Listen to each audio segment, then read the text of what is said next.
നമസ്കാരം. ഈ മണിക്കൂറിൽ ഈ വാർത്താ പകലിൽ നമ്മുടെ മുന്നിലൂടെ കടന്നുപോയ പ്രധാനപ്പെട്ട വാർത്തകളാണ് പ്രേക്ഷകരുടെ മുന്നിലേക്ക് പ്രൈം ടൈം ന്യൂസിലൂടെ ഞങ്ങൾ കൊണ്ടുവരുന്നത്. ആദ്യ വാർത്തയിലേക്കാണ്. ഭാരതാംബ വിഷയം ചർച്ചയാക്കേണ്ട ആവശ്യമില്ല എന്ന് ഗവർണർ രാജേന്ദ്ര വിശ്വനാഥ് ആർലേക്കർ. സ്വന്തം അമ്മയെ ആരെങ്കിലും ചർച്ചയാക്കുമോ എന്നും ഗവർണർ ചോദിച്ചു. ഭാരത് മാത എന്ന് പറയാത്തവർ പോലും ഭാരത് മാതാ കി ജയ് വിളിക്കുന്നുവെന്നും ഗവർണർ ആർലേക്കർ പറഞ്ഞു. My only thing is that Bharat Mata cannot be a issue for debate. It cannot be issue for a discussion also. How it can be? Can my mother be a topic for discussion? How it can be? My mother is mother. It is above everything. My Bharat Mata is above everything, beyond everything. You may be having your different thoughts, different ideology, but we are brothers. We are sisters. That particular issue has to be there in our mind. രാജ്ഭവനെ RSS വൽക്കരിക്കുന്നതിനെതിരെ പ്രതിഷേധം അറിയിക്കാൻ മുഖ്യമന്ത്രിക്ക് ധൈര്യമുണ്ടോ എന്ന് പ്രതിപക്ഷ നേതാവ് VD സതീശന്റെ വെല്ലുവിളി. അതേസമയം കാവിക്കുടി ഏന്തിയ ഭാരതാംബ വിഷയത്തിൽ തങ്ങളുടെ നിലപാടിനെ CPIM തള്ളിപ്പറയുന്നു എന്ന് കരുതുന്നില്ലെന്ന് CPI സംസ്ഥാന സെക്രട്ടറി ബിനോയ് വിശ്വം പറഞ്ഞു. CPIM ഭാരത് മാതാ കി ജയ് വിളിക്കാൻ പോകുന്നില്ല എന്നാണ് മന്ത്രി V ശിവൻകുട്ടിയുടെ പ്രതികരണം.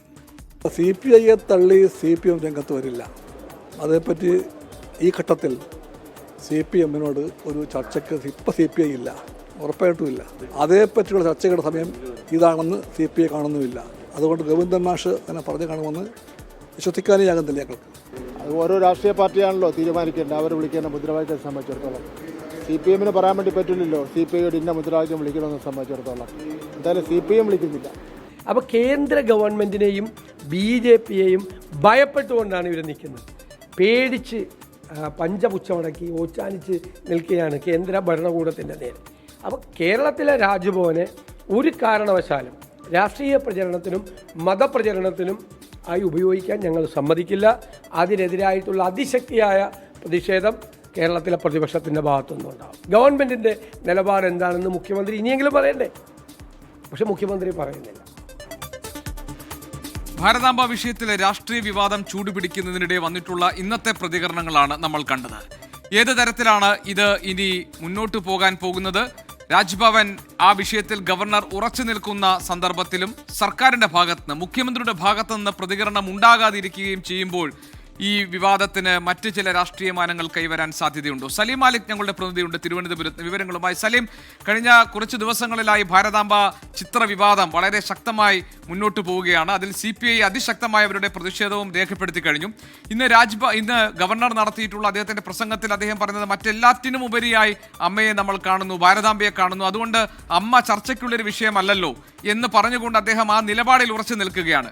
ഇവിടെ മുഖ്യമന്ത്രി പ്രതികരിച്ചിട്ടില്ല എന്ന് പറഞ്ഞുകൊണ്ടാണ് പ്രതിപക്ഷം രംഗത്ത് വന്നിരിക്കുന്നത്.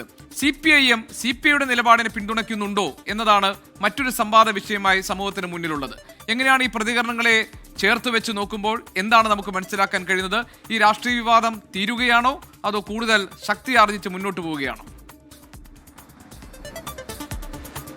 GK, ഈ രാഷ്ട്രീയ വിവാദം കാവിക്കൊടി ഏന്തിയ ഭാരതാംബയുമായി ബന്ധപ്പെട്ട രാഷ്ട്രീയ വിവാദം അത് എന്തായാലും തൽക്കാലം അവസാനിക്കുന്നില്ല എന്ന് വേണം നമ്മൾ മനസ്സിലാക്കാൻ. കാരണം സാധാരണഗതിയിൽ ഇത്തരത്തിലുള്ള സമാനമായ വിഷയങ്ങളോ വിവാദങ്ങളോ ഉണ്ടാകുമ്പോൾ മാധ്യമങ്ങളെ കണ്ടില്ലെങ്കിൽ പോലും മുഖ്യമന്ത്രിയുടെ ഭാഗത്തു നിന്നൊരു വാർത്താക്കുറിപ്പ് സാധാരണഗതിയിൽ വരുന്നതാണ്.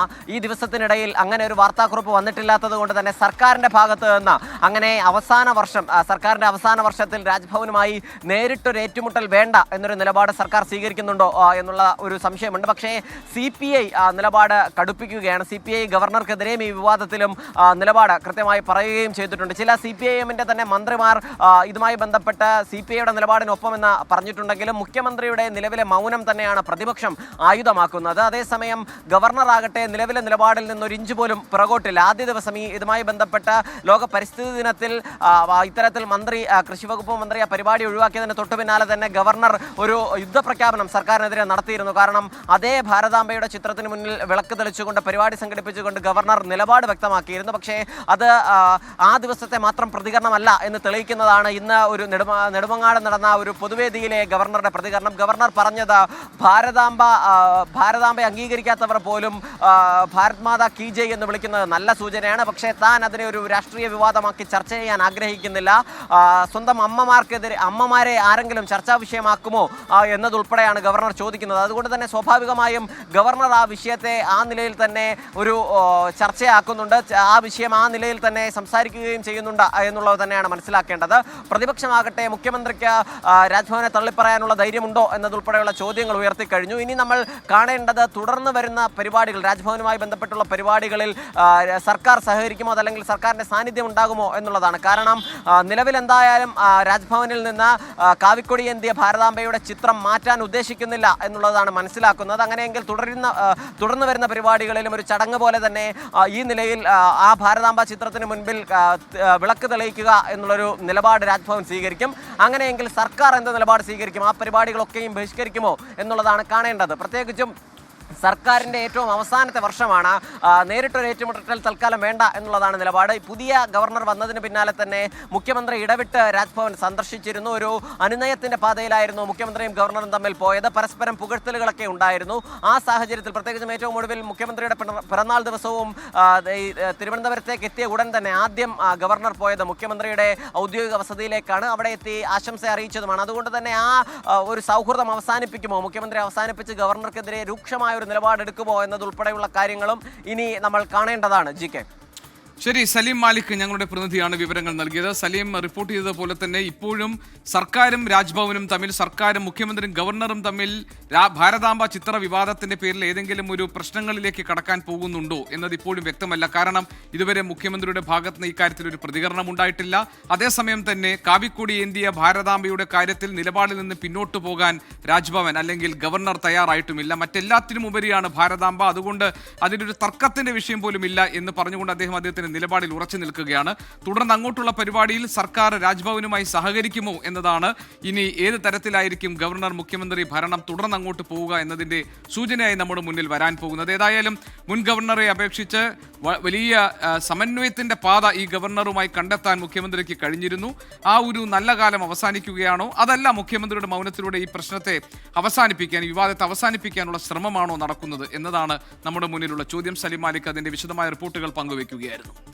സംസ്ഥാനത്ത് നാളെ ഓൺലൈൻ ടാക്സി ഡ്രൈവർമാരുടെ പണിമുടക്കാണ്. വിവിധ യൂണിയനുകൾ സംയുക്തമായാണ് പണിമുടക്ക് പ്രഖ്യാപിച്ചിരിക്കുന്നത്. കമ്പനികളുടെ തൊഴിൽ ചൂഷണത്തിനെതിരെയാണ് പണിമുടക്ക്. അമൽ സുരേന്ദ്രൻ കൊച്ചിയിൽ നിന്ന് വിവരങ്ങൾ നൽകാൻ നമ്മളോടൊപ്പം ചേരുന്നുണ്ട്.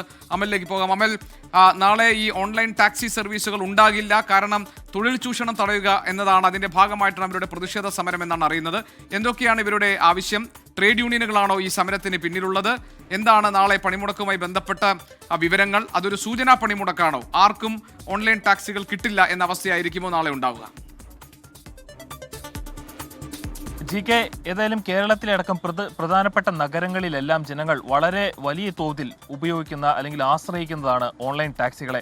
ആ ഓൺലൈൻ ടാക്സി ഡ്രൈവേഴ്സ് തന്നെ ഒരു പണിമുടക്കിന്റെ വക്കിലേക്ക് തള്ളിവിടപ്പെടുകയായിരുന്നു. അവരുടെ സംയുക്തമായിട്ടുള്ള സംഘടനകളാണ് ഇപ്പോൾ പണിമുടക്ക് നാളെ കേരളത്തിൽ പ്രഖ്യാപിച്ചിട്ടുള്ളത്. കൊച്ചിയിൽ പ്രത്യക്ഷമായിരിക്കും ഈ ഒരു സമരം എന്നത്. പിന്നീട് കേരളത്തിന്റെ വിവിധ ഭാഗങ്ങളായ കോഴിക്കോടാകട്ടെ, തിരുവനന്തപുരമാകട്ടെ, ഇവിടെയെല്ലാം ഈ സമരം ഉണ്ടാകുമെന്നാണ് ഇപ്പോൾ സമരത്തിന്റെ സംഘാടകർ പറയുന്നത്. ഇവരുടെ മുഖ്യമായ ആവശ്യമെന്ന് പറഞ്ഞാൽ വിവിധങ്ങളായിട്ടുള്ള പ്ലാറ്റ്ഫോമുകൾ ഈ ഓൺലൈൻ ടാക്സി നിരക്കുകളിൽ ഒരു ഏകീകരണം ഉണ്ടാക്കുക എന്നതാണ്. മറ്റു ചില ആവശ്യങ്ങളും ഈ ടാക്സി ഡ്രൈവേഴ്സ് മുന്നോട്ട് വയ്ക്കുന്നുണ്ട്, അല്ലെങ്കിൽ മറ്റു ചില പ്രയാസങ്ങൾ അവർ അനുഭവിക്കുന്നുണ്ട്. അത് എന്ത് തന്നെയാണെന്ന് നമുക്ക് അവരോട് തന്നെ ചോദിക്കാം. ഇപ്പോൾ നാളത്തെ ഒരു സമരത്തിന്റെ അതിലേക്ക് നിങ്ങൾ എത്തിപ്പെട്ട ഒരു സാഹചര്യം എന്താണ്? നിലവിൽ ഓൺലൈൻ ടാക്സി നിരക്ക് തന്നെയാണ് മെയിനായിട്ട്. അതായത് ഡ്രൈവേഴ്സിന് വരുമാനമില്ല. ഈ മേഖലയിൽ ജോലി ചെയ്യുന്ന ഡ്രൈവേഴ്സിന് വരുമാനം വളരെ കുറവ്. ഇവിടെ 3-4 ഓൺലൈൻ ടാക്സി കമ്പനികളുണ്ട്. അവരുടെ മത്സരങ്ങളാണ് ഇവിടെ നടക്കുന്നത്. ആ മത്സരത്തിൽപ്പെട്ട് നമുക്ക് ഡ്രൈവേഴ്സിന് വരുമാനമില്ല. അപ്പോൾ നിലവിൽ ഇതിലൊരു ഗവൺമെൻറ് നിയമനിർമ്മാണം കൊണ്ടുവരാമെന്ന് പറഞ്ഞിട്ടുണ്ട്. അപ്പോൾ നമ്മുടെ ആവശ്യം ഗവൺമെൻറ് ഓൺലൈൻ ടാക്സി മേഖലകൾക്കെതിരെ നിയമനിർമ്മാണം കൊണ്ടുവരിക, ഏകീകൃത നിരക്ക് കൊണ്ടുവരിക, സർക്കാർ നിലവിലുള്ള നിരക്ക് കൊണ്ടുവരിക. ഇപ്പം നാളെ ഇപ്പോൾ ഓൺലൈൻ ടാക്സി ബുക്ക് ചെയ്യുന്ന ആർക്കും ടാക്സികൾ ലഭിക്കാത്തൊരു സാഹചര്യം ഉണ്ടാകുമോ? തീർച്ചയായും ഞങ്ങൾ ഒറ്റക്കെട്ടായിട്ടാണ് ഇത് പ്രഖ്യാപിച്ചിരിക്കുന്നത്. ഇവിടുത്തെ വിവിധ യൂണിയനുകളും ട്രേഡ് യൂണിയനുകളും സ്വതന്ത്ര യൂണിയനുകളും സൊസൈറ്റികളും വാട്സപ്പ് കൂട്ടായ്മകളും അത്തരത്തിലുള്ള ഈ മേഖലയിൽ പ്രവർത്തിക്കുന്ന എല്ലാവരും ഒന്നിച്ചു ചേർന്നുകൊണ്ടാണ് ഓൺലൈൻ ടാക്സി കമ്മ്യൂണിറ്റി എന്ന് പറയുന്ന ഒരു കൂട്ടായ്മ രജിസ്റ്റർ ചെയ്തിരിക്കുന്നത്. അതിൻ്റെ നേതൃത്വത്തിലാണ് ഈ സമരം പ്രഖ്യാപിച്ചിരിക്കുന്നത്. ഇത് വളരെ ശക്തമായിട്ട് ഞങ്ങൾ ഒന്നിച്ച് തന്നെ നീങ്ങുമെന്നാണ് ഞങ്ങൾക്ക് പറയാനുള്ളത്. ഈ രാഷ്ട്രീയ പിന്തുണയുള്ള യൂണിയനുകളുടെ എല്ലാം പിന്തുണ ഈ ഒരു സമരത്തിനുണ്ട് അല്ലെ? ANTUC ആകട്ടെ, INTUC ആകട്ടെ, CITU ആകട്ടെ, ഇതിന്റെ എല്ലാം പിന്തുണ ഈ ഒരു സമരത്തിനുണ്ട് അല്ലേ? തീർച്ചയായിട്ടും ഉണ്ട്. ഈ മേഖലയിൽ തൊഴിലെടുക്കുന്ന ട്രേഡ് യൂണിയനുകൾ എല്ലാവരും വളരെ കൃത്യമായിട്ട് തന്നെ ഈ മേഖലയുമായിട്ട് സഹകരിച്ച് പോകുന്നുണ്ട്, ഈ സമരവുമായിട്ട് സഹകരിച്ച് പോകുന്നുണ്ട്. അപ്പോൾ നാളെ എന്തായാലും ഒരു ഓൺലൈൻ ടാക്സി ബുക്ക് ചെയ്യുന്ന ആള് പ്രയാസപ്പെടുമെന്ന് തന്നെയാണ് ഇവർ പറയുന്നത്. GK. ശരി, അമൽ സുരേന്ദ്രനാണ് കൊച്ചിയിൽ നിന്ന് വിവരങ്ങൾ നൽകിയത്. നാളെ ഓൺലൈൻ ടാക്സി പണിമുടക്കാണ്. തൊഴിൽ ചൂഷണത്തിനെതിരെയാണ് സംയുക്തമായി ഡ്രൈവർമാർ പണിമുടക്കിലേക്ക് ഇറങ്ങുന്നത്. അതുകൊണ്ട് തന്നെ നാളെ ഓൺലൈൻ ടാക്സികൾ ലഭ്യമാകില്ല എന്നാണ് ഇതിലെ നേതാക്കൾ പറഞ്ഞിരിക്കുന്നത്. കോട്ടയം മുണ്ടക്കയം പഞ്ചായത്ത് കോംപ്ലക്സിൽ തീപിടുത്തം. ഹരിത കർമ്മസേന മാലിന്യങ്ങൾ സൂക്ഷിച്ച സ്ഥലത്താണ് തീ പടർന്നത്. സ്ഫോടന ശബ്ദത്തോടെ തീ പടരുകയായിരുന്നു എന്നാണ് ദൃക്സാക്ഷികൾ പറയുന്നത്. ടോബി ജോൺസൺ കോട്ടയത്ത് നിന്ന് വിവരങ്ങൾ നൽകാനുണ്ട്. ടോബി, ദൃശ്യങ്ങളിൽ കാണാം ഈ മുണ്ടക്കയം പഞ്ചായത്ത് കോംപ്ലക്സിലെ തീപിടുത്തത്തിന്റെ അത് എത്രത്തോളം ഉണ്ട്, അതിന്റെ ആഘാതം എത്രത്തോളം ഉണ്ടെന്ന് ദൃശ്യങ്ങളിൽ കാണാൻ കഴിയുന്നുണ്ട്. തീ പൂർണ്ണമായും അണയ്ക്കാൻ കഴിഞ്ഞു. എപ്പോഴാണ് തീപിടുത്തം ഉണ്ടായത്? ദൃക്സാക്ഷികൾ എന്താണ് പറയുന്നത്? GK, ഇന്ന് വൈകുന്നേരത്തോടു കൂടിയാണ്, അതായത് 7 മണിക്ക് ശേഷമാണ് ഈ സംഭവം ഉണ്ടായത് എന്നുള്ള ഒരു വിവരമാണ് നമുക്ക് ലഭിക്കുന്നത്. എന്തായാലും കാഞ്ഞിരപ്പള്ളിയിൽ നിന്നുള്ള ഫയർഫോഴ്സ് സംഘം സ്ഥലത്തെത്തി തീ അണച്ചു എന്നുള്ള ഒരു വിവരം നമുക്ക് ലഭിക്കുന്നുണ്ട്. ഈ ഹരിതകർമ്മസേന ശേഖരിക്കുന്ന മാലിന്യങ്ങൾ കൂട്ടിവെക്കുന്ന ഒരു സ്ഥലത്താണ്, ആ ഷോപ്പിംഗ് കോംപ്ലക്സിന്റെ ഭാഗമായിട്ടുള്ള സ്ഥലത്താണ് ഈ തീ പടർന്നത് എന്നുള്ള വിവരമാണ് നമുക്ക് ലഭിക്കുന്നത്. എന്തായാലും നിലവിൽ സ്ഥിതിഗതികൾ ശാന്തമാണ്. തീ അണയ്ക്കാൻ സാധിച്ചിട്ടുണ്ടെന്നുള്ള വിവരമാണ് ലഭിക്കുന്നത്. എന്തായാലും പോലീസ് വിശദമായിട്ടുള്ള അന്വേഷണം ആരംഭിച്ചിട്ടുണ്ട്. ഫയർഫോഴ്സിന്റെ പ്രാഥമിക നിഗമനം പ്രകാരം ഇതൊരു ഷോർട്ട് സർക്യൂട്ട് ആണെന്നുള്ള വിവരമാണ് ഫയർഫോഴ്സ് പങ്കുവെക്കുന്നത്. എന്തായാലും കൃത്യസമയത്ത് സ്ഥലത്ത് ഫയർഫോഴ്സ് എത്തിയതുകൊണ്ട് തന്നെ വലിയ നാശനഷ്ടങ്ങളിലേക്കൊന്നും കാര്യങ്ങൾ പോയിട്ടില്ലെന്നും വിവരം ലഭിക്കുന്നുണ്ട്. എന്തായാലും വിശദമായിട്ടുള്ള അന്വേഷണവും ആരംഭിച്ചിട്ടുണ്ട്. ശരി ടോബി, ഏതായാലും ഷോർട്ട് സർക്യൂട്ടാണ് തീപിടുത്തത്തിന് കാരണമായത് എന്നതാണ് പ്രാഥമികമായി കണ്ടെത്താൻ കഴിഞ്ഞിട്ടുള്ളത്. തീ അണയ്ക്കാൻ കഴിഞ്ഞിട്ടുണ്ട്. അതുകൊണ്ട് തന്നെ വലിയ അപകടത്തിൽ നിന്ന് അത് ഒഴിവായിട്ടുണ്ട്. ടോബി ജോൺസൺ ആണ് മുണ്ടക്കയത്തെ ഈ തീപിടുത്തത്തിന്റെ വിവരങ്ങൾ നമ്മളുമായി പങ്കുവച്ചത്. കണ്ണൂർ ജില്ലയിലെ വിവിധ ഇടങ്ങളിലായി 3 വിദ്യാർത്ഥികൾ മുങ്ങിമരിച്ചു. പുതിയങ്ങാടി സ്വദേശി ഫൈറൂസ്, പയ്യാവൂർ കൊയിപ്ര സ്വദേശി അലീന, നെല്ലിപ്പറമ്പ് സ്വദേശി ഷാഹിദ് എന്നിവരാണ് മരിച്ചത്. അരുൺ പൂപ്പറമ്പ ഞങ്ങളുടെ പ്രതിനിധി കണ്ണൂരിൽ നിന്ന് വിവരങ്ങൾ നൽകാനുണ്ട്. അരുൺ, കണ്ണൂരിലെ വിവിധ ഇടങ്ങളിൽ നിന്നുള്ള അപകടത്തിന്റെ വാർത്ത വേദനിപ്പിക്കുന്നതാണ്. എവിടെയൊക്കെയാണ് ഈ അപകടം ഉണ്ടായത്? എങ്ങനെയാണ് ഈ കുട്ടികൾ അപകടത്തിൽപ്പെട്ടത്? ഗോപികൃഷ്ണൻ, ഇന്ന് ഉച്ചയ്ക്ക് ശേഷം ദാരുണമായ സംഭവങ്ങളിലായി 3 വിദ്യാർത്ഥികളാണ് മരിച്ചത്. 3 പേരും പുഴയിലും അതോടൊപ്പം തന്നെ കടലിലൊക്കെയായി കുളിക്കാൻ ഇറങ്ങിയപ്പോൾ അപകടത്തിൽപ്പെട്ട് മുങ്ങി മരിക്കുകയായിരുന്നു. പയ്യാവൂർ കൊയ്പ്രയിലാണ് ആദ്യത്തെ സംഭവം നടക്കുന്നത്. അവിടെ 9ാം ക്ലാസ് വിദ്യാർത്ഥിയായിട്ടുള്ള അലീനയാണ് പുഴയിൽ കുളിക്കാൻ ഇറങ്ങിയപ്പോൾ മുങ്ങി മരിച്ചത്. സഹോദരനൊപ്പമാണ് കുളിക്കാൻ ഇറങ്ങിയത്. അതിനിടെ ആഴത്തിലേക്ക് മുങ്ങിത്താഴുകയായിരുന്നു. അവിടെ നാട്ടുകാരൊക്കെ പെട്ടെന്ന് ഓടിയെത്തി അലീനയെ രക്ഷപ്പെടുത്തി ആശുപത്രിയിലേക്ക് മാറ്റുന്നതിനിടെയാണ് അലീനയുടെ മരണം സംഭവിച്ചത്. അതോടൊപ്പം തന്നെ ചൂട്ടാട് ബീച്ച്, പുതിയങ്ങാടിയിലെ ചൂട്ടാട് ബീച്ചിൽ അവിടെ ബീച്ചിനോട് ചേർന്ന അഴിമുഖത്ത് കുളിക്കാൻ ഇറങ്ങിയ 4 പേർ അവിടെ അവരെ കാണാതായതിനു ശേഷം 3 പേരെ രക്ഷപ്പെടുത്തി. ഒരു വിദ്യാർത്ഥി അവിടെയും മരിച്ചു. 12 വയസ്സുള്ള ഫൈറൂസ് ആണ്, പുതിയങ്ങാടി സ്വദേശിയായിട്ടുള്ള ഫൈറൂസ് ആണ് അഴിമുഖത്തെ അപകടത്തിൽ മരിച്ചത്. അതിനുശേഷം ഇപ്പോൾ ഒടുവിലായി ലഭിക്കുന്ന വിവരമനുസരിച്ച് തളിപ്പറമ്പ് കൂവേരി പുഴയിലും ഒരു വിദ്യാർത്ഥി മുങ്ങി മരിച്ചിരിക്കുകയാണ്. നെല്ലിപ്പറമ്പ് സ്വദേശിയായിട്ടുള്ള ഷാഹിദാണ്, 19 വയസ്സാണ് ഷാഹിദിന്. സുഹൃത്തുക്കൾക്കൊപ്പം വൈകിട്ട് പുഴയിൽ കുളിക്കാൻ ഇറങ്ങിയതായിരുന്നു. അപ്പോഴാണ് അപകടമുണ്ടായത്. ഷാഹിദിനെയും ആശുപത്രിയിലേക്ക് കൊണ്ടുപോകുന്നതിനിടെയാണ് മരണം സംഭവിച്ചത്. അങ്ങനെ വ്യത്യസ്ത സ്ഥലങ്ങളിലായി നടന്ന അപകടങ്ങളിൽ 3 വിദ്യാർത്ഥികളാണ് മുങ്ങി മരിച്ചത്. ഗോപീഷ്. ശരി, അരുൺ പൂപ്പറമ്പയാണ് കണ്ണൂരിൽ നിന്ന് വിവരങ്ങൾ നൽകിയത്. തിരുവനന്തപുരം ശ്രീചിത്രയിലെ പ്രതിസന്ധി ചർച്ച ചെയ്യാൻ ഡയറക്ടർ വിളിച്ച യോഗത്തിൽ ആശയക്കുഴപ്പം. യോഗം വിളിച്ച തീരുമാനം വകുപ്പ് മേധാവികൾ അറിഞ്ഞിട്ടേയില്ല. യോഗം ഉണ്ടെന്ന് അറിയിച്ച ശ്രീചിത്ര PRO പിന്നീട് അത് നിഷേധിക്കുകയും ചെയ്തു. 15 ശസ്ത്രക്രിയകൾ മാറ്റിവെച്ചിരിക്കുകയാണ്. ശസ്ത്രക്രിയയ്ക്കായി അഡ്മിറ്റ് ചെയ്ത കുട്ടികളെ ഡിസ്ചാർജ് ചെയ്യുകയും ചെയ്തു. 24 പ്രൈം ടൈം ബ്രേക്കിലേക്കാണ് നമ്മൾ പോകുന്നത്. MG പ്രതീഷ് വിവരങ്ങൾ നൽകാനുണ്ട്. പ്രതീഷ്, കഴിഞ്ഞ കുറേ മാസങ്ങളായി ശസ്ത്രക്രിയയ്ക്ക് വേണ്ടി ശസ്ത്രക്രിയ നടത്താൻ വേണ്ടി കാത്തു നിൽക്കുന്ന നിരവധി രോഗികളുണ്ട്. അവരെയൊക്കെ ഈ ശസ്ത്രക്രിയ ഉപകരണങ്ങൾ കിട്ടാത്തതിന്റെ പേരിൽ അത് മാറ്റിവെച്ചതായി അറിയിക്കുകയായിരുന്നു. ഡയറക്ടർ കൃത്യമായി ഇടപെടുന്നില്ല എന്നതാണ് അവിടുത്തെ ഡോക്ടേഴ്സിന്റെ പ്രധാനപ്പെട്ട ഒരു ആക്ഷേപവും പരാതിയും. ഈ പ്രശ്നം പരിഹരിക്കാനാണോ യോഗം ആദ്യം വിളിക്കുകയും പിന്നീട് ഡോക്ടേഴ്സ് ആരും ഇത് അറിയാതിരിക്കുകയും ഈ യോഗം വിളിച്ചിട്ടില്ല എന്ന കാര്യം പിന്നീട് PRO പറയുകയൊക്കെ ചെയ്തു. ഈ ആശയക്കുഴപ്പം എങ്ങനെയുണ്ടായി? ഇതിന് പിന്നിൽ എന്താണ് ശരിക്കും സംഭവിക്കുന്നത് പ്രതീക്ഷ?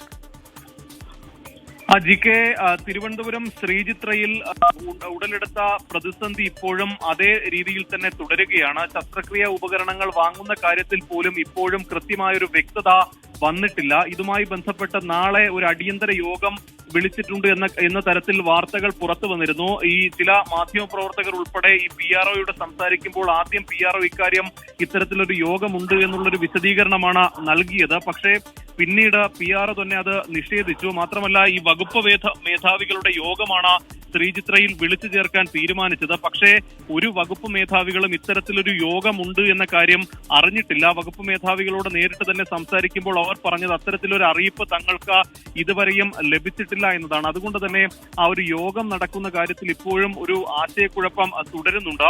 മാത്രമല്ല 3 ദിവസത്തേക്ക് നടത്താൻ നിശ്ചയിച്ചിരുന്ന മുഴുവൻ ശസ്ത്രക്രിയകളും തിരുവനന്തപുരം ശ്രീചിത്രയിൽ മാറ്റിവെച്ചിട്ടുണ്ട്. 15 ശസ്ത്രക്രിയകൾ നിലവിൽ മാറ്റിവെച്ചിട്ടുള്ളത്. തിങ്കൾ, ചൊവ്വ, ബുധൻ ദിവസങ്ങളിൽ ആയിരുന്നു ഈ ശസ്ത്രക്രിയയ്ക്ക് രോഗികൾക്ക് തീയതി നൽകിയിരുന്നത്. ഈ 3 ദിവസവും പ്രധാനപ്പെട്ട ശസ്ത്രക്രിയകൾ ഒന്നും തന്നെ ശ്രീചിത്രയിൽ നടക്കില്ല.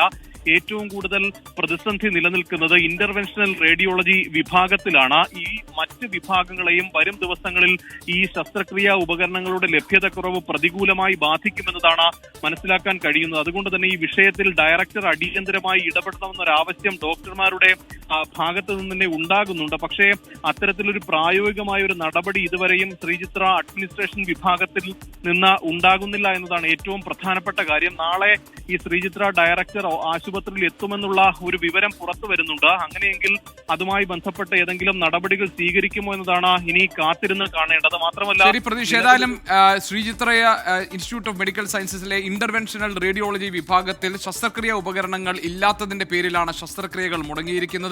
ഇന്ന് ആ പ്രശ്നം പരിഹരിക്കാൻ വേണ്ടി ഡയറക്ടർ യോഗം വിളിച്ചു എന്ന് ആദ്യം അറിയിപ്പുണ്ടാകുന്നു. വകുപ്പ് മേധാവികൾ ഇത് അറിഞ്ഞിട്ടില്ല. ആ യോഗത്തിൽ എന്തെങ്കിലും ഒരു തീരുമാനം ഉണ്ടാകുമെന്ന് ആരെങ്കിലും പ്രതീക്ഷിച്ചെങ്കിൽ ആ കണക്കുകൂട്ടലുകളും തെറ്റിപ്പോയിരിക്കുന്നു. ആ യോഗം നടന്നിട്ടില്ല. മാത്രമല്ല അങ്ങനെ ഒരു യോഗം വിളിച്ചു എന്ന് ആദ്യം PRO പറയുകയും പിന്നീട് നിഷേധിക്കുകയും ചെയ്തു എന്നാണ് പറയുന്നത്. ഏതായാലും ഇതിന്റെ പേരിൽ കഷ്ടപ്പെടുന്നത് എത്രയോ രോഗികളാണ്. കുട്ടികളുടെ ശസ്ത്രക്രിയ അടക്കം മാറ്റിവെച്ചിരിക്കുന്നു. ഈ പ്രശ്നത്തിന് നാളെ ഡയറക്ടർ എത്തും എന്ന് പറയുന്നു. അങ്ങനെയാണെങ്കിൽ ഡയറക്ടർ എത്തുമ്പോൾ ഈ പ്രശ്നത്തിന് ഒരു പരിഹാരം ഉണ്ടാകേണ്ടതാണ്. അതല്ലെങ്കിൽ അത് കൂടുതൽ പേരെ ബാധിക്കുന്ന മറ്റു വകുപ്പുകളിലേക്ക് കൂടി വ്യാപിക്കുന്ന ഒരു പ്രധാനപ്പെട്ട പ്രതിസന്ധിയും പ്രശ്നവുമായി അത് അവശേഷിക്കും. അതുകൊണ്ട് തന്നെ ഇക്കാര്യത്തിൽ ഇടപെടൽ ഉണ്ടാകുമെന്ന് നമുക്ക് കരുതാം. കീബോർഡ് ആർട്ടിസ്റ്റ് രഞ്ജു ജോണിനെ കാണാനില്ല എന്ന് പരാതി. 4 ദിവസം മുൻപാണ് നെയ്യാറ്റിൻകര സ്വദേശി രഞ്ജുവിനെ കാണാതായിരിക്കുന്നത്. സാമ്പത്തിക ബാധ്യതകളും കുടുംബ പ്രശ്നങ്ങളും ഇല്ലെന്ന് രഞ്ജുവിന്റെ കുടുംബം പറയുന്നു. 24 പ്രൈം ടൈം ബ്രേക്കിംഗിലേക്ക് നമ്മൾ കടക്കുന്നു. സലീം മാലിക് തിരുവനന്തപുരത്ത് നിന്നും വിവരങ്ങളുമായി നമുക്കൊപ്പം ചേരുന്നുണ്ട്. സലീമിന്റെ റിപ്പോർട്ടിലേക്ക് നമുക്ക് പോകാം. സലീം, രഞ്ജുവിനെ കാണാതായിട്ട് ഇപ്പോൾ 4 ദിവസമാകുന്നു. എവിടെ പോയി എന്നതിനെ സംബന്ധിച്ച് എന്തെങ്കിലും ഒരു സംശയമോ അല്ലെങ്കിൽ എന്തെങ്കിലും കണക്കുകൂട്ടലോ കുടുംബത്തിനുണ്ടോ? കുടുംബ പ്രശ്നങ്ങളോ സാമ്പത്തിക ബാധ്യതയോ ഒന്നുമില്ല എന്നാണോ കുടുംബം പറയുന്നത്? അങ്ങനെയാണെങ്കിൽ രഞ്ജുവിന്റെ തിരോധാനം സംബന്ധിച്ച് എന്താണ് നമുക്ക് കിട്ടുന്ന വിവരം? GK, ജൂൺ 4-നാണ് ഒരു പരിപാടി കഴിഞ്ഞ് ആലപ്പുഴയിൽ നിന്നൊരു പ്രോഗ്രാം കഴിഞ്ഞ രഞ്ജു ജോൺ മടങ്ങി വരുന്നത്. തിരുവനന്തപുരം തമ്പാനൂർ വരെ KSRTC ബസ്സിലാണ് മടങ്ങിയെത്തിയത്. തമ്പാനൂരിലെത്തിയ ശേഷം വീട്ടുകാരെ ബന്ധപ്പെട്ടിരുന്നു. വീട്ടുകാരെ ബന്ധപ്പെട്ടപ്പോൾ തന്നെ ഫോണിൻ്റെ ചാർജ് തീരാറായി. അതുകൊണ്ട് തന്നെ ഫോൺ സ്വിച്ച് ഓഫ് ആയേക്കാം എന്ന് അറിയിച്ചതുമാണ്. പക്ഷേ അതിനുശേഷം പിന്നീട് കഴിഞ്ഞ 4 ദിവസമായി ഒരു വിവരവും ഇല്ല എന്നുള്ളതാണ്. രഞ്ജുവിനെ ആരെങ്കിലും തട്ടിക്കൊണ്ടുപോയതാണോ എന്നുള്ളൊരു സംശയം കുടുംബത്തിനുണ്ട്. അതിന് കാരണമായി കുടുംബം ചൂണ്ടിക്കാണിക്കുന്ന കാര്യം രഞ്ജു കയ്യിലാണ് പണം സൂക്ഷിക്കാറുള്ളത്. ഗൂഗിൾ പേയോ ATM കാർഡോ ബാങ്ക് അക്കൗണ്ടോ അങ്ങനെയൊന്നും രഞ്ജുവിനില്ല. അതുകൊണ്ട് തന്നെ ആ പണത്തിനായി ആരെങ്കിലും തട്ടിക്കൊണ്ടുപോയതാണോ എന്നുള്ളൊരു സംശയം വീട്ടുകാർക്കുണ്ട്. അതല്ലാതെ ഏതെങ്കിലും തരത്തിലുള്ള സാമ്പത്തിക ബാധ്യതയില്ല, കുടുംബ പ്രശ്നങ്ങളൊന്നുമില്ല എന്നുള്ളതും വീട്ടുകാർ പറയുന്നു. അതുകൊണ്ട് രഞ്ജുവിന് എന്ത് സംഭവിച്ചു എന്നുള്ള കാര്യത്തിൽ ഇപ്പോഴും ഒരു വലിയ ദുരൂഹതയുണ്ട്. 4 ദിവസമായി കാണാതായിട്ട് ഇതിനിടയിൽ നെയ്യാറ്റിൻകര പോലീസിൽ പരാതി നൽകിയ ആ പരാതി ആലപ്പുഴയിലാണ് അവസാനം പ്രോഗ്രാം അവതരിപ്പിച്ചത് എന്നുള്ളത് കൊണ്ട് തന്നെ ആലപ്പുഴ പോലീസിന് കൈമാറിയിട്ടുണ്ട്. അവിടെ ഏതെങ്കിലും തരത്തിലുള്ള പ്രശ്നങ്ങൾ ഉണ്ടായിട്ടുണ്ടോ എന്നതുൾപ്പെടെയുള്ളവ പോലീസ് പരിശോധിക്കുന്നുണ്ട്. പക്ഷേ ഏതെങ്കിലും തരത്തിലൊരു മുന്നോട്ട് പോക ഈ കേസുമായി ബന്ധപ്പെട്ട് ഇതുവരെയും ഇല്ല എന്നുള്ളതാണ് വീട്ടുകാർ നമ്മളോട് പറയുന്നത്. അതുകൊണ്ട് രഞ്ജു എവിടെ പോയി, എങ്ങനെയാണ് കാണാതായത്, അതൊരു തട്ടിക്കൊണ്ടുപോകലാണോ എന്നതുൾപ്പെടെയുള്ള നിരവധി ദുരൂഹതകൾ ഇപ്പോഴും തുടരുകയുമാണ്. GK. ശരി, സലീം മാലിക് ഞങ്ങളുടെ പ്രതിനിധിയാണ് വിവരങ്ങൾ നൽകിയത് തിരുവനന്തപുരത്ത് നിന്ന്. രഞ്ജുവിന്റെ തിരോധാനം സംബന്ധിച്ച കാര്യങ്ങളിൽ ഇപ്പോഴും അവ്യക്തതകൾ തുടരുകയാണെന്നാണ് സലീം മാലിക്കിന്റെ റിപ്പോർട്ടിൽ നിന്ന് നമുക്ക് മനസ്സിലാക്കാൻ കഴിയുന്നത്. ഇനി നമുക്ക് അടുത്ത റിപ്പോർട്ടുകളിലേക്ക് പോകാം. ജീവനെടുത്ത പന്നിക്കിണി.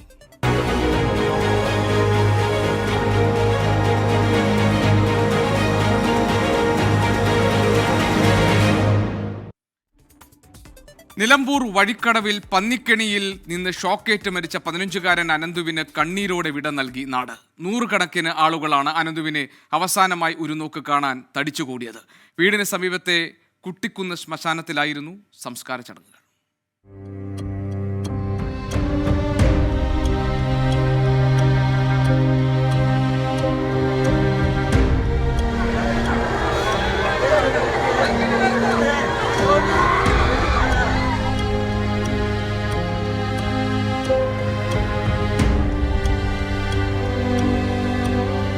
കൂട്ടുകാർക്കൊപ്പം തോട്ടിൽ മീൻ പിടിക്കാൻ പോയതായിരുന്നു അവൻ.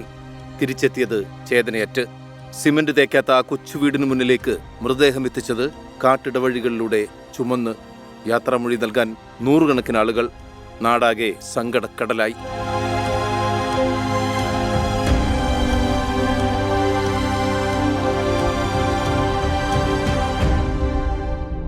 വീടിന് സമീപത്തെ കുട്ടിക്കുന്ന് ശ്മശാനത്തിൽ സംസ്കാരം.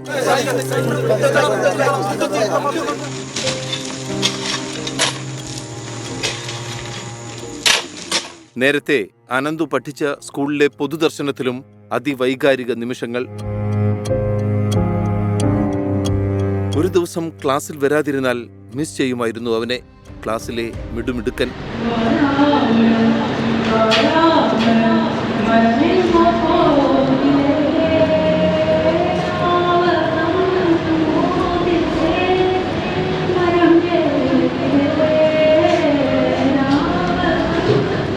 അനന്തു ഇനി ഒരിക്കലും വരില്ലെന്ന് വിശ്വസിക്കാൻ കഴിയാതെ അധ്യാപകരും വിദ്യാർത്ഥികളും. പഠിക്കാനായിരുന്നു കുഴപ്പമില്ലായിരുന്നു. അവനെ എല്ലാവർക്കും ഏറ്റവും വേഗം ഇഷ്ടമാവും. ഇപ്പോൾ ഒരു ദിവസം ക്ലാസ്സിൽ വന്നില്ലെങ്കിൽ പോലും നമുക്ക് എല്ലാവർക്കും മിസ് ചെയ്യണ ഒരു കുട്ടി ഇനി വരികയില്ല എന്ന് പറയുമ്പോൾ.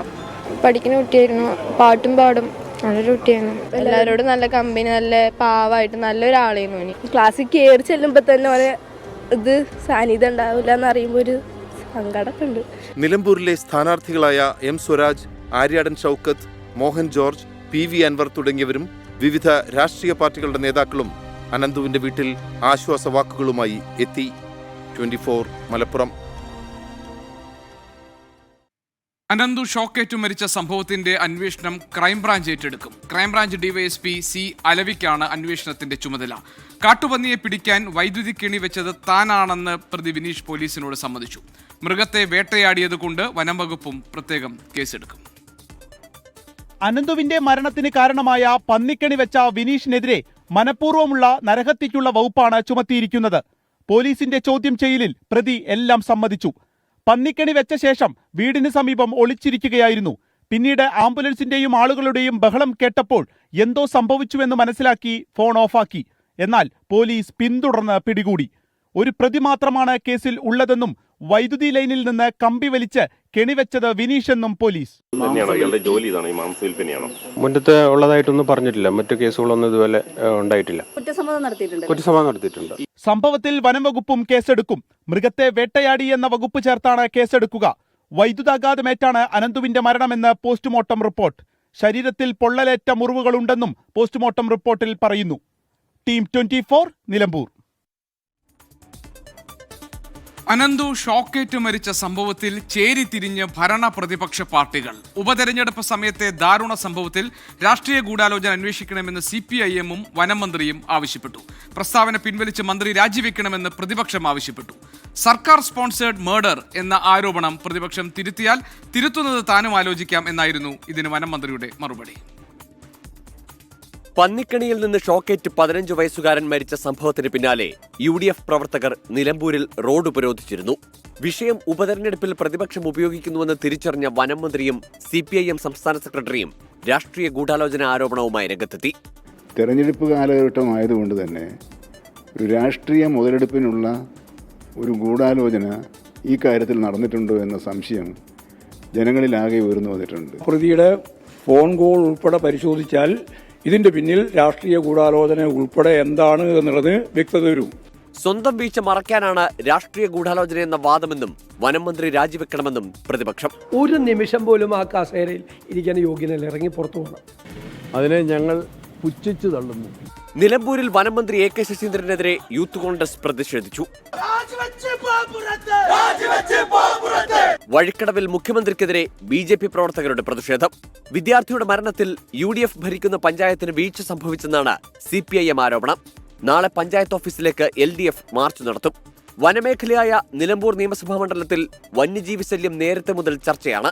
പുതിയ സംഭവങ്ങളോടെ ചർച്ചകൾ കൂടുതൽ സജീവമായി. 24 നിലമ്പൂർ. കോതമംഗലം മാമലക്കണ്ടത്ത് വാക്കുതർക്കത്തെ തുടർന്ന് ചായക്കട ഉടമയെയും കുടുംബത്തെയും ജീപ്പിടിച്ച് കൊല്ലാൻ ശ്രമിച്ചതായി പരാതി. മാമലക്കണ്ടം സ്വദേശി വിനോദിന്റെ ചായക്കടയിലാണ് ഈ സംഭവം. സംഭവത്തിലെ രതീഷ് എന്ന കുഞ്ഞിനെതിരെ പോലീസ് കേസെടുത്തു. ദൃശ്യങ്ങൾ 24 ലഭിച്ചു.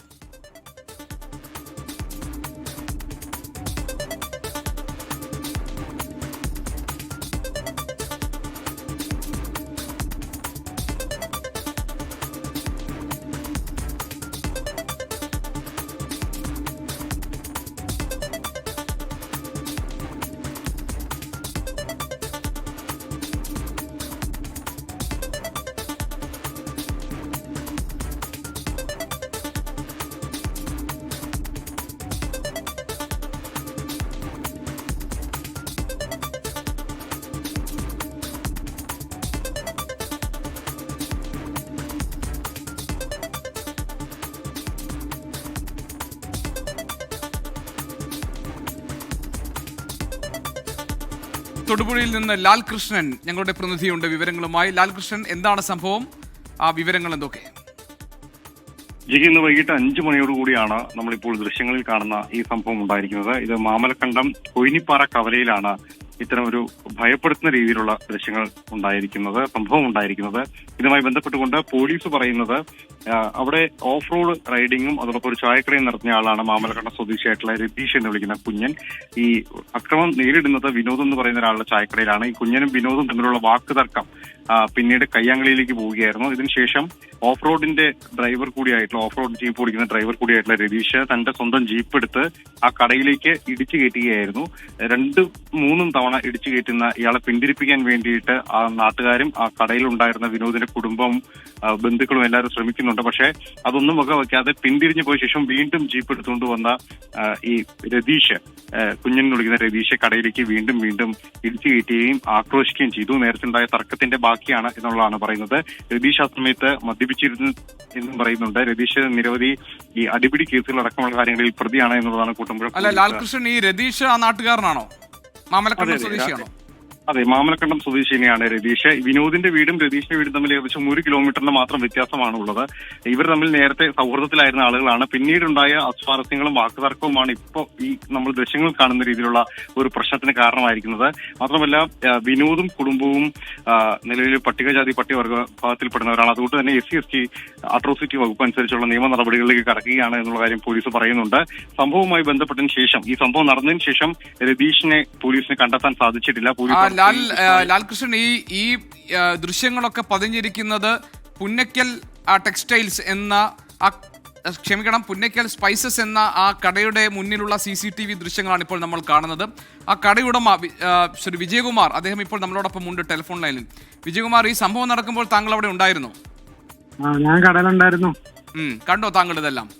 എനിക്ക് നേരിട്ട് കാണാൻ പറ്റിയില്ല. കട കസോറുള്ളതുകൊണ്ട് ഇവിടെ ഈ വൈകുന്നേരം കഴിയുമ്പോൾ കുറച്ച് പിള്ളേർ ചെറുപ്പക്കാരൊക്കെ അവര് 10-16 വയസ്സുള്ള പിള്ളേരൊക്കെ ഇവിടെ കൂട്ടം കൂടി നിൽക്കാറുണ്ട്. അവരെ തമാശയും കാര്യങ്ങളും ഒക്കെ ആയിട്ട് പറഞ്ഞ് അവിടെ കൂട്ടം കൂടി നിൽക്കാറുണ്ട്. അപ്പൊ അവരെ ഒച്ചയെടുക്കുന്നതായിരിക്കും ഞാൻ കണക്കൂട്ടി, വെറുതെ തമാശന്. അപ്പൊ കടയെ കസോറുണ്ടാകുന്ന എനിക്ക് ശരിക്കും ശ്രദ്ധിക്കാൻ പറ്റില്ല. എന്റെ പേരന്തരീക്ഷം എനിക്ക് മനസ്സിലാക്കാൻ സാധിച്ച ഈ CCTV ദൃശ്യം കണ്ടപ്പോഴാണ്. അത് കഴിഞ്ഞപ്പോഴാണ് ഈ 2 കുടുംബത്തെയും താങ്കൾ അറിയുമോ? അതായത് വിനോദിന്റെ കുടുംബത്തെയും രതീഷിനെ രണ്ടുപേരെയും അറിയുമോ? 2 പേരെ അറിയും. അവര് ഇതെന്തായിരുന്നു പ്രശ്നം? അവര് എന്തോ കുടുംബ പ്രശ്നമാണെന്ന് എനിക്ക് തോന്നുന്നു. പിള്ളേര് തമ്മിലുള്ള പ്രശ്നങ്ങളാണെന്നാണ് ഇങ്ങനെ പറഞ്ഞു കേൾക്കുന്നത്. രതീഷ് മദ്യപിച്ചിരുന്നു എന്ന് സംശയിക്കുന്നതായി അറിയുന്നുണ്ട്. രതീഷ് മദ്യപാനം ഉണ്ട്, ഇന്നും മദ്യപിച്ചിട്ടുണ്ടെന്നാണ് നമുക്ക് മനസ്സിലാക്കാൻ കഴിഞ്ഞത്. ഇത് ആദ്യത്തെ സംഭവമാണോ അതോ ഇതിനു മുമ്പ് എവിടെയെങ്കിലും വെച്ച് ഇവർ തമ്മിൽ വാക്ക് തർക്കമൊക്കെ ഉണ്ടായിട്ടുണ്ടോ? ഇവരുമായിട്ടില്ല, വേറെ ആൾക്കാരായിട്ട് ഉണ്ടായതായിട്ടാണ് എനിക്ക് അറിയാൻ കഴിഞ്ഞത്. താങ്കളെ പോലീസ് വിളിച്ചോ മൊഴിയെടുക്കാൻ? എന്റെ കടയിൽ വന്നിട്ടുണ്ടായിരുന്നു, ഇവിടെ വന്നിട്ടുണ്ടായിരുന്നു, പോലീസ് വന്നിട്ടുണ്ടായിരുന്നു. CCTV ദൃശ്യങ്ങളൊക്കെ താങ്കൾ കൊടുത്തു കാണും അല്ലേ? അത് കൊടുത്തു. താങ്കളിൽ നിന്ന് കാര്യങ്ങളൊക്കെ അന്വേഷിച്ചോ പോലീസ്? എന്നോട് കാര്യങ്ങളെ കൃത്യമായിട്ട് ചോദിച്ചു. ഞാൻ പറഞ്ഞ അതേക്കുറിച്ച് എനിക്ക് എന്റെ ഡീറ്റെയിൽസ് ഫുള്ളായിട്ട് മനസ്സിലാക്കാൻ സാധിച്ചു. ഈ CCTV എന്നുള്ള ദൃശ്യം കാണുമ്പോൾ എനിക്ക് മനസ്സിലാക്കാൻ സാധിച്ചെന്ന് ഞാൻ പറഞ്ഞു. ഈ യഥാർത്ഥത്തിൽ ഈ കുടുംബങ്ങൾ തമ്മിലുള്ള പ്രശ്നം എന്താണെന്ന് വിജയകുമാറിന് അറിയില്ല അല്ലേ? എനിക്ക് അതിന്റെ കറക്റ്റ് ഡീറ്റെയിൽസ് അറിയില്ല. ഈ ജീപ്പ് ഇടിച്ചെന്ന് പറയുന്ന ജീപ്പ് ഇടിച്ച ആളുടെ 1 കിലോമീറ്റർ അകലാണ് അവര് താമസിക്കുന്നത്. ഇവര് വീടും ഏതാണ്ട് 1 കിലോമീറ്റർ അകലത്തിലാണ് 2 വീടുകളുള്ളത് അല്ലേ? ആദ്യം ഇവർ വലിയ സ്നേഹത്തിലായിരുന്നു തോന്നുന്നു അല്ലേ? ആദ്യം ഒരു കുഴപ്പമൊന്നുമില്ലായിരുന്നു, ഇവിടെ വരികയും ചായ കുടിക്കുകയും അങ്ങനെയുള്ള കാര്യങ്ങളൊക്കെ ആയിരുന്നു. ശരി വിജയകുമാർ, വളരെയധികം നന്ദി താങ്കൾ കാര്യങ്ങളൊക്കെ പറഞ്ഞതിന്. കോതമംഗലം മാമലക്കണ്ടത്തെ ദൃശ്യങ്ങളാണ് നമ്മൾ കണ്ടത്. വാക്ക് തർക്കത്തെ തുടർന്ന് ചായക്കട ഉടമ വിനോദിനെയും കുടുംബത്തെയും ജീപ്പിടിച്ച് കൊല്ലാൻ ശ്രമിക്കുന്ന രതീഷ് മദ്യപിച്ചിരുന്നു എന്നാണ് സംശയിക്കുന്നത് എന്ന് അവിടെ നാട്ടുകാർ പറയുന്നു. ദൃക്സാക്ഷികൾ പറയുന്നത് അത് തന്നെയാണ്. അതിന്റെ വിശദാംശങ്ങളാണ് നമ്മളിപ്പോൾ പരിശോധിച്ചത്. കണ്ണൂർ ജില്ലയിൽ 6 വർഷത്തിനിടെ 8 പൊതുവിദ്യാലയങ്ങൾ അടച്ചുപൂട്ടിയെന്ന 24 വാർത്തയിൽ പ്രതികരണവുമായി വിദ്യാഭ്യാസ മന്ത്രി വി ശിവൻകുട്ടി. സർക്കാർ അറിയാതെ ഒരു സ്കൂളുകളും പൂട്ടില്ലെന്നും കണ്ണൂരിലെ വിദ്യാലയങ്ങൾ അടച്ചുപൂട്ടിയതിന്റെ കാരണം പരിശോധിക്കുമെന്നും മന്ത്രി പറഞ്ഞു. 24 ഇംപാക്ട്. കണ്ണൂർ ജില്ലയിലെ 8 എയ്ഡഡ് സ്കൂളുകൾ പൂട്ടിയെന്ന വാർത്ത 24 ഇന്നലെയാണ് പുറത്തുവിട്ടത്. അതിൽ 3 എണ്ണം മുഖ്യമന്ത്രിയുടെ മണ്ഡലത്തിലാണ്. വിദ്യാർത്ഥികളില്ലാത്തതാണ് 8 സ്കൂളുകളും പൂട്ടാൻ കാരണം. വിദ്യാലയങ്ങൾക്ക് താഴെ വീണതിന് കാരണം മാനേജ്മെന്റിന്റെ അലംഭാവമാണെന്ന ആക്ഷേപവും ഉയർന്നിരുന്നു. ഇതിൽ കൃത്യമായ പരിശോധന നടത്തുമെന്ന് വിദ്യാഭ്യാസ മന്ത്രി വി ശിവൻകുട്ടി അറിയിച്ചു. സർക്കാർ അറിയാതെയാണ് സ്കൂളുകൾ പൂട്ടിയതെങ്കിൽ നടപടി ഉണ്ടാകും. എയ്ഡഡ് മാനേജ്മെന്റ് സ്കൂളായിരുന്നാലും ഗവൺമെന്റ് സ്കൂളായിരുന്നാലും സ്കൂൾ പൂട്ടുന്നത് ഗവൺമെന്റ് നയമല്ല. കണ്ണൂർ ജില്ലയിലെ ചില സ്കൂളുകളുടെ കാര്യമാണ് ഇത് പറയുന്നത്. അതിനെ സംബന്ധിച്ചൊരു അടിയുന്ന റിപ്പോർട്ട് ഞാൻ ആവശ്യപ്പെട്ടിട്ടുണ്ട്. റിപ്പോർട്ട് കിട്ടിയാൽ അതിനെ സംബന്ധിച്ചിടത്തോളം തീരുമാനം എടുക്കും. ഗവൺമെന്റ് അറിയാതെ പൂട്ടിയിട്ടുണ്ടെങ്കിൽ പൂട്ടിയ സ്ഥാപനങ്ങൾക്ക് അതിനുള്ള പൂട്ടിയതിനുള്ള അംഗീകാരം കൊടുക്കുന്ന പ്രശ്നമേ ഇല്ല. 8 വിദ്യാലയങ്ങൾ എന്നത് കണ്ണൂർ ജില്ലയിലെ മാത്രം കണക്കാണ്. എയ്ഡഡ് സ്കൂളുകൾക്ക് പൂട്ടുവീഴുന്നതിൽ സംസ്ഥാനതല പരിശോധന ആവശ്യമാണ്. 24 കണ്ണൂർ. കിറ്റക്സ് MD സാബു M ജേക്കബും വ്യവസായ വകുപ്പ് മന്ത്രി P രാജീവും തമ്മിലുള്ള തർക്കം മൂർച്ഛിക്കുന്നു. മനസമാധാനം ലഭിക്കണമെങ്കിൽ സാബു M ജേക്കബ് സ്വയം വിചാരിക്കണമെന്ന് മന്ത്രി തുറന്നടിച്ചു. തൊഴിലാളികളെ ഓർത്താണ് കേരളത്തിൽ തുടരുന്നതെന്നായിരുന്നു സാബു M ജേക്കബിന്റെ മറുപടി. ഒരിടവേളയ്ക്ക് ശേഷം വീണ്ടും കിറ്റക്സ് MD സാബു M ജേക്കബും സർക്കാരും തമ്മിലുള്ള തർക്കം മൂർച്ഛിക്കുകയാണ്. തെലങ്കാനയ്ക്ക് പിന്നാലെ ആന്ധ്ര മുഖ്യമന്ത്രി ചന്ദ്രബാബു നായിഡുവിന്റെ ക്ഷണവുമായി ആന്ധ്ര ടെക്സ്റ്റൈൽസ് വകുപ്പ് മന്ത്രി S സവിത കിഴക്കമ്പലത്തെത്തിയതോടെയാണ് വീണ്ടും തർക്കങ്ങളുടെ തുടക്കം. ആന്ധ്രാമന്ത്രിയുമായി നടത്തിയ ചർച്ചകൾക്ക് ശേഷം മാധ്യമങ്ങളെ കണ്ട സാബു M ജേക്കബ് കേരളത്തിന്റെ വ്യവസായ വകുപ്പിനെ വിമർശിച്ചു. ഇതിനെതിരെ മറുപടിയുമായി വ്യവസായ മന്ത്രി P രാജീവ് ഇന്ന് രാവിലെ മാധ്യമങ്ങളെ കണ്ടു. വ്യവസായ ഒരു രാഷ്ട്രീയ പാർട്ടിയുടെ പ്രസിഡന്റായി വ്യവസായി എന്ന് കാണുന്നു. വ്യവസായികളുടെ പ്രതികരണമാണെങ്കിൽ നിങ്ങൾ ഫിക്കിയെ വിളിക്കുക, CIA വിളിക്കുക, KSSIയെ വിളിക്കുക, കേരളത്തിൽ പ്രവർത്തിക്കുന്ന എല്ലാ വ്യവസായികളുടെ സംഘടനകളെയും വിളിക്കുക. ഇതൊരു രാഷ്ട്രീയ പാർട്ടി നേതാവല്ലേ, അദ്ദേഹത്തിന് രാഷ്ട്രീയ താല്പര്യം ഉണ്ടാവും. മനസമാധാനം ലഭിക്കണമെങ്കിൽ സാബു M ജേക്കബ് സ്വയം വിചാരിക്കണം എന്ന മന്ത്രിയുടെ പ്രസ്താവനയാണ് സാബുവിനെ വീണ്ടും പ്രകോപിപ്പിച്ചത്. ഇവിടെ കേരളത്തിൽ ലഭിക്കാത്ത ഒരേ ഒരു കാര്യം മനസ്സമാധാനമാണ്. ഇവിടെ നിക്ഷേപിക്കുന്നവന് മനസ്സമാധാനമില്ല. അതാണ് ഞാൻ പറഞ്ഞത്. അപ്പം അദ്ദേഹം പറഞ്ഞു, മനസ്സമാധാനം കിട്ടണമെങ്കിൽ ഞാൻ വിചാരിക്കണം. അതിന് വലിയൊരു അർത്ഥമുണ്ട്. പുള്ളി ഉദ്ദേശിച്ചത് എന്താണെന്ന് എനിക്ക് വ്യക്തമായിട്ടറിയാം. 10,000-ൽ പരം വരുന്ന തൊഴിലാളികളെ ഓർക്കുന്നതുകൊണ്ട് മാത്രമാണ് കിഴക്കമ്പലത്ത് നിലവിലുള്ള വ്യവസായം മറ്റ് സംസ്ഥാനങ്ങളിലേക്ക് കൊണ്ടുപോകാത്തത്. വ്യവസായ മന്ത്രി P രാജീവിനെ വ്യക്തിപരമായി തന്നെ കടന്നാക്രമിച്ച സാബു M ജേക്കബ് സംസ്ഥാനത്ത് കൂടുതൽ നിക്ഷേപം നടത്താൻ ചിന്തിക്കുന്നില്ല എന്നും വ്യക്തമാക്കി. 24 കൊച്ചി. കണ്ണൂർ മുഴപ്പിലങ്ങാട് ബീച്ച് ഇരുട്ടിൽ. നിരവധി വാഹനങ്ങളും ആളുകളും ബീച്ചിൽ കുടുങ്ങിക്കിടക്കുന്നു. ബീച്ചിലെ ലൈറ്റുകൾ പൂർണ്ണമായും പ്രവർത്തിക്കുന്നില്ല.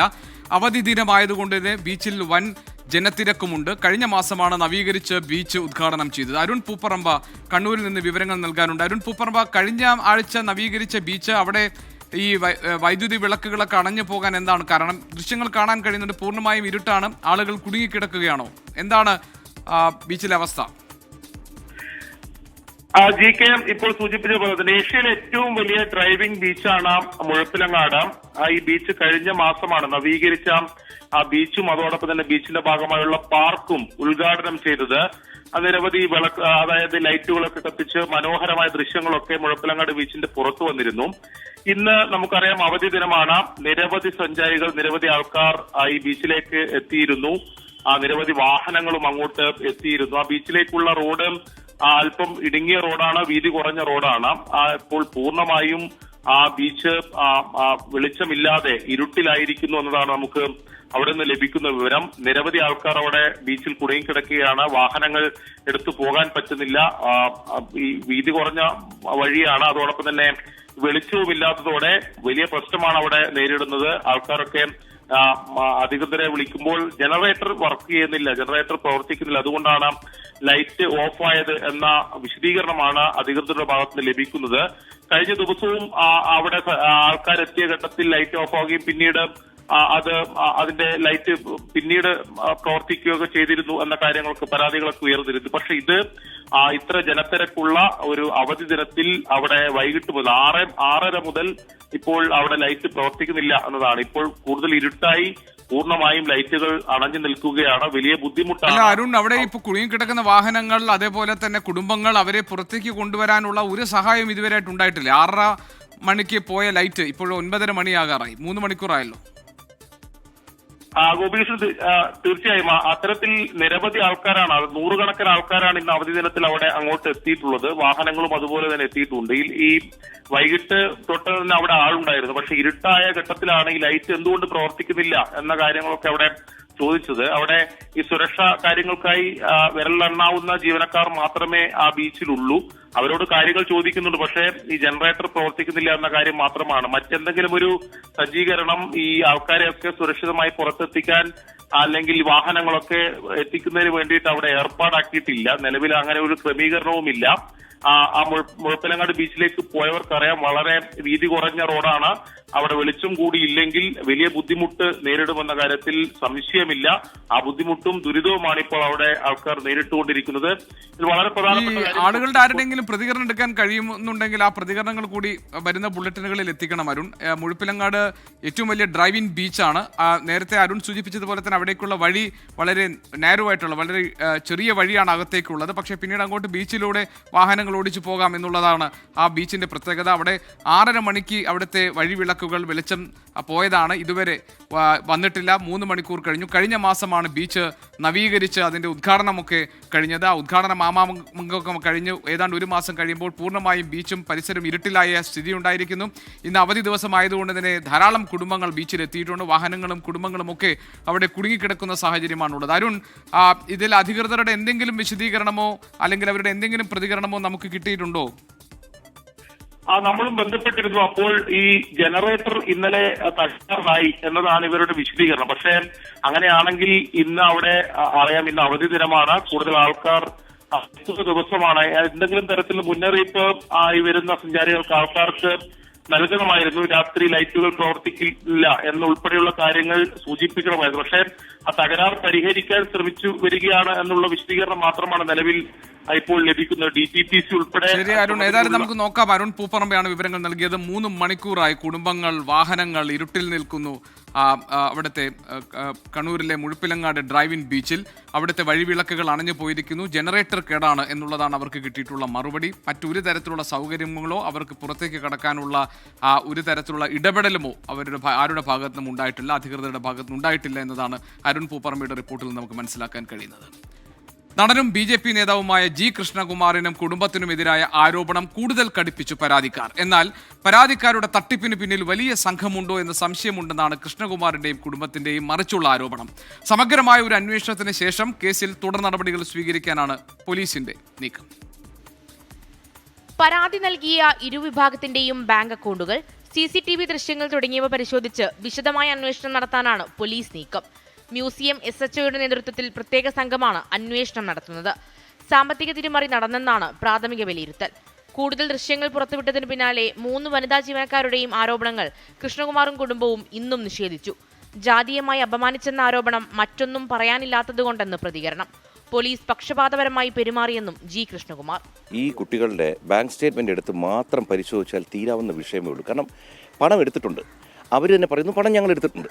അപ്പോൾ അവർ പറയുന്നു ഈ പണം ക്യാഷായിട്ട് ടാക്സ് പ്രശ്നമുള്ളതുകൊണ്ട് നീക്കി കൊടുത്തു.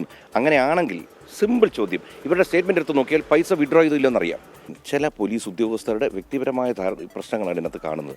കാരണം വാദി ഞങ്ങൾ കേസ് കൊടുക്കുന്നു, അവർ കൗണ്ടർ കേസ് കൊടുക്കുന്നു. കൗണ്ടർ കേസിൽ കൃത്യമായി അന്വേഷിച്ചാണ് ഇങ്ങനൊരു നടപടി എടുക്കുന്നത്. നോൺ ബെയിലബിളായിട്ട് നമ്മൾ അറസ്റ്റ് ചെയ്യാനും ഭീഷണിപ്പെടുത്താനും നടക്കുന്നത്. ഈ ജാതി മതവും നോക്കിയല്ല ഈ ജോലിക്ക് ആൾക്കാരെ എടുക്കുന്നത്. ആരെങ്കിലും വരുന്നു, അവർ നല്ലവരാണെന്ന് തോന്നുകയാണെങ്കിൽ എടുക്കും. നമ്മുടെ സ്റ്റാഫായിട്ട് എടുക്കുന്നവർ ക്രിസ്ത്യനാണോ മുസ്ലിമാണോ അല്ലെങ്കിൽ വേറെ ഏത് ജാതിയാണോ ഇതൊന്നും നോക്കി ഇന്നവരെടുത്തിട്ടില്ല.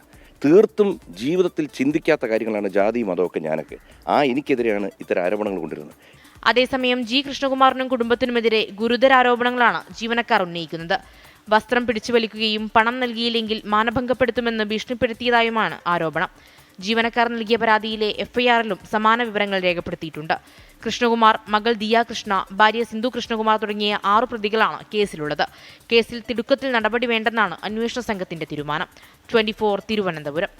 ഇപ്പോൾ വന്ന ഒരു വാർത്തയിലേക്ക് പ്രേക്ഷകരുടെ ശ്രദ്ധ ക്ഷണിക്കുന്നു. അച്ചൻകോവിൽ ആറ്റിൽ ചാടിയ പെൺകുട്ടികളെ ഫയർഫോഴ്സ് രക്ഷപ്പെടുത്തിയെന്ന വാർത്തയാണ്. ആശ്വാസകരമായ വാർത്ത. പത്തനംതിട്ട മറൂർ ഭാഗത്താണ് വൈകിട്ട് 7:30 പെൺകുട്ടികൾ ചാടിയത്. 21 വയസ്സും 15 വയസ്സും പ്രായമുള്ള പെൺകുട്ടികളാണ് ചാടിയത്. പൂങ്കാവ് സ്വദേശികളാണ് ഇവർ. വള്ളിപ്പടർപ്പിൽ പിടിച്ചുകിടന്ന പെൺകുട്ടികളെ നിലവിളി കേട്ട് നാട്ടുകാർ ഫയർഫോഴ്സിന്റെ സഹായം തേടി അവരെത്തി ഈ കുട്ടികളെ രക്ഷപ്പെടുത്തുകയായിരുന്നു. ഇവർ ആത്മഹത്യാ ശ്രമമാണ് നടത്തിയതെന്ന് ആണ് മനസ്സിലാക്കുന്നത്. അതിൽ പെൺകുട്ടികളിൽ ഒരാൾക്ക് പ്രണയനൈരാശ്യം ഉണ്ടായി എന്നും കൂട്ടുകാരിയുമൊത്ത് ജീവനൊടുക്കാൻ തീരുമാനിച്ചു എന്നുമാണ് പുറത്തുവരുന്ന വിവരങ്ങൾ. ഏതായാലും പെൺകുട്ടികളുടെ ജീവൻ രക്ഷപ്പെടുത്തിയിരിക്കുന്ന അഗ്നിരക്ഷാസേന സംയോജിതമായ ഇടപെടലിലൂടെ ആ കുട്ടികളെ തിരികെ ജീവിതത്തിലേക്ക് കൊണ്ടുവന്നിരിക്കുന്നു. ആ വാർത്തയാണ് ഇപ്പോൾ നമ്മൾക്ക് മുന്നിൽ ഇപ്പോഴെത്തിയിരിക്കുന്നത്. കാസർഗോഡ് രാജപുരത്ത് ഓൺലൈൻ ലോട്ടറി വ്യാപാരം നടത്തിയ 3 പേർ പിടിയിലായി. പടിമരുതു സ്വദേശി രാമൻ, പൂടംകല്ല് സ്വദേശി ജോസ് ജോസഫ്, കൊട്ടോടി പ്രഭാകരൻ എന്നിവരാണ് പോലീസിന്റെ പിടിയിലായത്. ഇവരിൽ നിന്ന് മൊബൈൽ ഫോണുകളും പണവും പിടിച്ചെടുത്തിട്ടുണ്ട്. അരുൺ പാറക്കൽ കാസർഗോഡ് നിന്ന് വിവരങ്ങൾ നൽകാനുണ്ട്. അരുൺ, ഇവരെത്ര കാലമായി ഈ ഓൺലൈൻ ലോട്ടറി വ്യാപാരം നടത്തുന്നു രാജപുരത്ത്? പോലീസ് ഇവരെ പിടികൂടിയിരിക്കുകയാണല്ലോ. മറ്റ് വിവരങ്ങൾ എന്തൊക്കെയാണ്?